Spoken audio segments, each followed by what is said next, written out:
I'm Cathy Thomas, and joining me today will be Michael Campbell, the executive chef at Pueblo in Costa Mesa. Chef works his magic on Piquillo peppers, those roasted, peeled, and seeded wonders from Spain. Welcome, Chef. Piquillo peppers really aren't spicy, are they? No, they're not spicy at all, really. They're pretty mild. They're pretty similar to a bell pepper. And they come in a jar? They do. You know, I don't think I've ever seen a fresh Piquillo pepper. They all come imported, and they're all roasted and peeled and ready to go. Makes it easier. You know, I like that. Yeah, me too. Okay, and you're going to stuff these, and I can hardly wait. Let's get started. Sounds good. Okay. I got an Atlantic cod in this morning, and I went ahead and filleted that up. What we're going to do is lay it out so we can season it with a little salt and then shave some garlic over top. And could you use a different variety of fish if you wanted to, say halibut or something like that? You definitely could. Any kind of leaner white flesh fish works great for this recipe.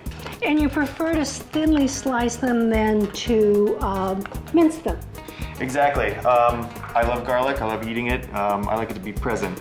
A little olive oil, just a that's a beautiful little bit. olive oil. Yeah, it really is. Arbequina. So into a preheated oven for how long? You know, I want to say about 10 minutes. Okay. It should work. You just want to cook it through? Just want to cook it through. All right. That's it. What we do at the restaurant is to make a little lemon relish. We pack our lemons in about 50% salt, 50% sugar, and they need about a week to fully cure, peel, flesh, fully edible. So that's your preserved lemon. It is, yes. Then we have a little Fresno chilies. It's not going to set your mouth on fire. It shouldn't set your mouth on fire, but it should let you know that it's there. Yeah. And then we'll take some shallot here that I've peeled already. You're going to cut that up the same size? Same size. You know, I knew you were going to do that. And then a little caper. Caper is one of my favorite ingredients. I love the brininess. Can I make this relish ahead? You can definitely make it ahead. In fact, I usually have a little bit left over and throw it on a sandwich or anything you like there. And the same Arbequina olive oil. The aroma coming off this relish is absolutely scrumptious. Oh, lemon and caper, classic. And then you use an onion puree? I love onions, they're one of my favorites. And I love the sweetness that you get from them. So what I like to do is just sweat down the onion, no color on it, just kind of extract all those sugars and then puree that. I hit it with a little bit of cream to finish at the end, and you get this nice velvety, smooth texture. This is just gorgeous. So Chef, here's the cooled fish. What we're gonna do is go ahead and hit it with a little alioli. If you don't have time to make the sauce, you can substitute mayonnaise, it's fine. A little bit of garlic in there. We'll go ahead and get in, I'd say about a cup of breadcrumbs here. A little Dijon mustard as well. I'm gonna go ahead and put a little tortilla cheese. Ah, it's very creamy. Super creamy, very mild too. I know fish and cheese is not a very popular combination, but this one really spoke to me, and I really love what it does to the filling. Then we've got a few eggs here. And just have a nice, pretty wet mix here. I'm gonna go ahead and fill it into a pastry bag. You could spoon it in there, but why do that when you can make the job a lot easier? Right, especially if you're doing 24. Exactly. We'll go ahead and lay out all our peppers onto the sheet tray.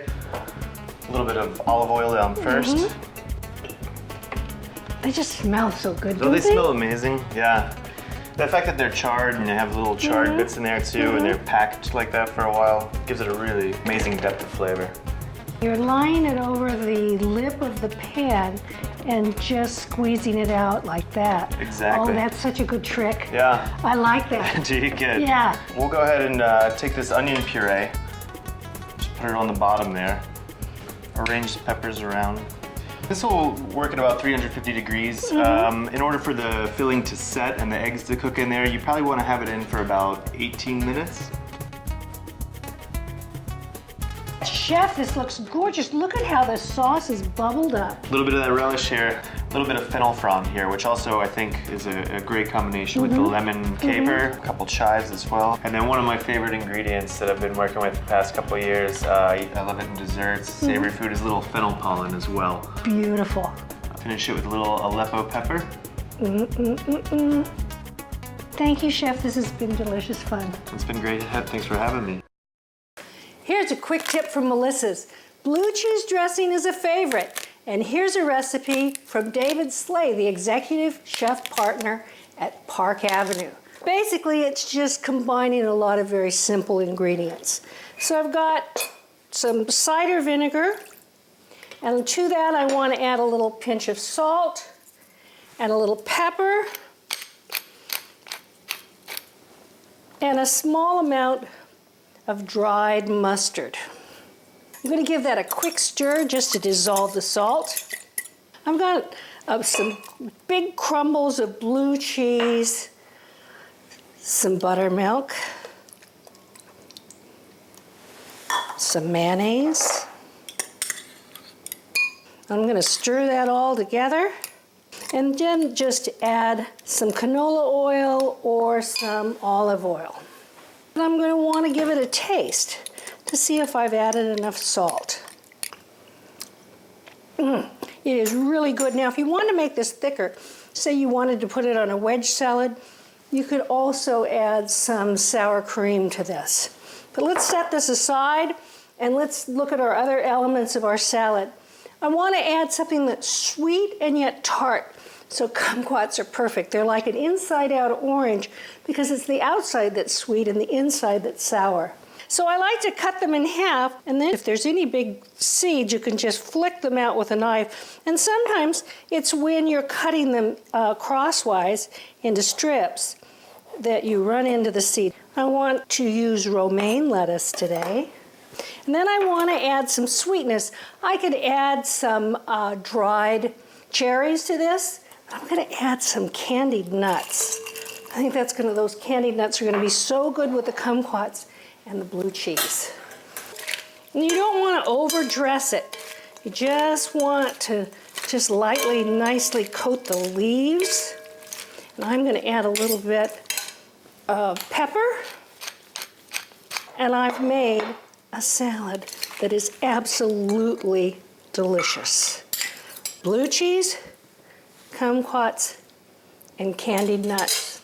And it's easy, and I can make this dressing ahead, keep it in the refrigerator, keep it in there a couple of weeks well sealed, and it's good to go.